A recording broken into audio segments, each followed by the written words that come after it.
You know, I was scrolling through X or Twitter the other day, or actually last night, and I was watching the Leaf game, and it was really telling to me how good Matthew Knies has been. Now, when it comes to the Leafs forward group in general, I think they've been, I don't know, if let's grade it from A, B, C, D, I think they've been a C. I don't really think that they've been that good, in my opinion. You can drop your comments below. I think their defense has been okay. I think their goaltending and Stolarz has been spectacular. He's been really good. But I really just don't think that their forward group has been that good. But Matthew Knies has been really standing out to me. He is really growing into the player that I thought he was going to be. You know, some of the players just never are able to fully grow into what they can be, like a Liljegren or a Nick Robertson, but Matthew Knies has been not a surprise to me. I always felt that he was going to be really, really good. Being a power forward in the National Hockey League can be a little bit difficult because you have to have the physical prowess to do it, and then you got to learn how to win battles, right? Winning 50-50 puck battles is one of the hardest things to do. And by the way, Zach Hyman is one of the best players I've ever seen at this. He is so good. He should start a school on how to win puck battles, but I digress. Matthew Knies has been unbelievable this year, and I'm telling you, the Maple Leafs are going to regret not signing this guy long term. Sometimes you do have to make a bet. They should have tried to sign him long term before he had a breakout. I think Matthew Knies is going to break out this year. I mean, listen, he's not going to score, 40 goals, I don't think. But is it that outrageous to think Matthew Knies can score 30, 25, 30? Like, I think he can be like a 60-point power forward. He's only about 22 or so. I mean, not only that, but there's so many other benefits to Matthew Knies, right? One of them is the fact that he just gets so much playing time with Marner, Matthews, and plays in top-line roles. Now, when it comes to Matthew Knies last year, I was kind of worried as to the fact why he didn't impress me that much last. Well, he did, but I didn't think his point totals were there. Like, in my opinion, if you play with Mitch Marner and if you play with Matthew Knies, if those are your line mates, you better at least score, 50 points. And he only scored about 35, which was generally disappointing to me. I'm telling you right now, I think he's going to score 60 points this year. I don't think 60 points is outrageous at all. And I think he's going to score 60 points. I think he's going to get 25, 30 goals. Even that goal with on the breakaway against Johansson, I think the goalie was in Johansson, just absolutely wrist it by him, going to the right areas. He scored on Hellebuck, just going to the right areas. It looks like he's listening to his coach.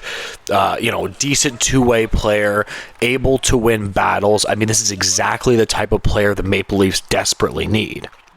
But unfortunately for them, they did not sign him when they should have. And this is the difficult part about this.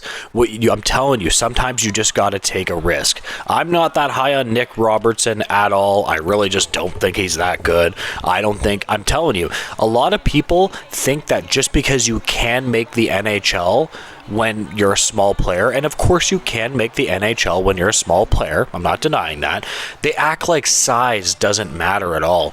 The fact that Matthew Knies, have you seen the neck on this guy? He's huge. He goes to the right areas. This is exactly what you want. Man, I'm telling you, I think that he is going to command a big payday. I wouldn't be surprised if he wants $7 million now.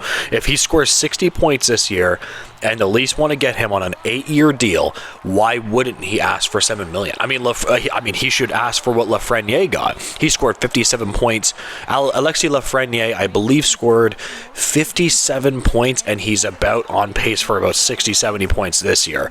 Why couldn't Matthew Knies command that? If you were able to sign him long term, they probably could have got him for something like five, something like that. Because the thing is, when you buy up more UFA years, it's going to cost you more and more and more, because though you're taking the decision away from the player, that's when the player has all the power, right? like some of the Leafs management decisions have been pretty good.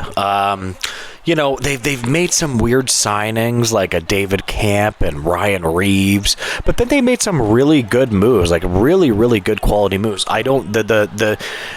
We don't know exactly what Ben Danford is going to be at this point, but you have Anthony Stolarz, who's unbelievable. This is one of the biggest slip-ups that they have done. I'll say it right now, is you have to take a risk at some point. When you have a young player that's a big player like that, a power forward, and you're going to play him big minutes, and he can win battles, and he's young too, that's a player that I am willing to bet on. Now, there are times, and I know you can drop it in the comments, that well, he might not be good, or he might, you know, that contract could look bad, and that's a risk for sure. If they signed him to like $5.5 million and he's scoring like 38 points, you know, that would be that would be terrible. I'm not going to deny that, but I will always bet on the big guy that can win battles, that knows where to go, that can keep up to some degree with the good players. I will always bet on that guy before I'll bet for some little guy that can't win a battle on the wall, because you don't win with guys like that. You, in my opinion. Well, sometimes you can. You know, you have the Braden Points, you have the Yanni Gourds. I know you have some small players that are really good, but those guys are feisty. Those guys are feisty, and they know how to play at an NHL level. So those guys are different, and they're centermen. So whatever.